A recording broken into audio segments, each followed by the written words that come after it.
తిరుపతిలో ఎక్కడికెళ్ళినా వెజ్ అంటారు, కానీ నాన్ వెజ్ కూడా ఉంటుంది. దరిద్రం. అయ్యా చారి గారు, మాది 100% ప్యూర్ వెజ్ హోటల్ అండి. ఒక్కసారి దయచేయండి.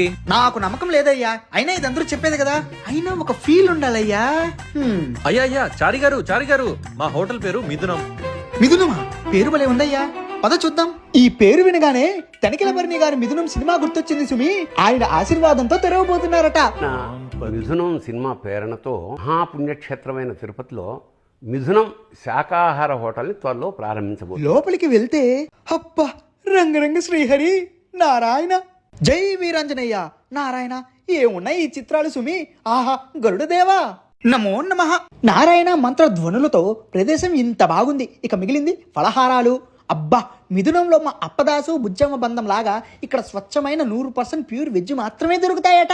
ఎంత స్వచ్ఛం అంటే బుజ్జమ్మ ఆవకాయ ఎంత స్వచ్ఛం, అప్పదాసు పలకరింపంత రుచి. ఇక్కడ రాయలసీమ కారంతో తట్టించిన మసాలా దోశలు, బాగా కాలిన ఆనియన్ ఊతప్పాలు, సెట్టు దోశలు, స్వచ్ఛమైన నేతి గీ కారం దోశలు, ఇడ్లీ పూరి, ఇలా ప్రతి టిఫిన్ ఐటమ్స్ తో పాటు టీలు కాఫీలు.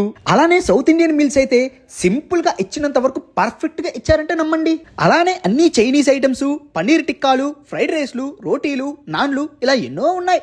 వెజ్ లో ఇన్ని ఐటమ్స్ చూసాక నాకొక్కటే అనిపించింది, ఎందుకు పిజ్జాలెందుకు బర్గర్లెందుకు పాస్తాలింకెందుకులే. ప్రతిరోజు బుచ్చమ్మ చేతి వంట తిన్నప్పుడు అప్పదాసుకు కలిగే పరిపూర్ణమైన సంతృప్తి నాకు కలిగింది. టేస్ట్ గురించి నేను చెప్పడం ఏంటి, మీరే వచ్చి ట్రై చేయండి. అలానే నవంబర్ 2వ తేదీన అంటే రేపు ఓపెనింగ్ ఆఫర్ లో ప్రతి ఐటమ్ పైన 30% డిస్కౌంట్ కూడా ఇస్తున్నారండోయ్. తిరుమలలో దైవ దర్శనం తర్వాత వెజ్ తినాలనుకునే వాళ్ళకి స్వచ్ఛమైన టిఫిన్స్, మీల్స్ దొరికే చోటిది. ఇక అడ్రస్ ఎక్కడంటే బస్టాండ్ దగ్గరున్న మన ఇండియన్ ఫ్లాగ్ పక్కన చింతల చేను కొత్త రోడ్ స్టార్టింగ్ లోనే ఉంటుంది మిథునం.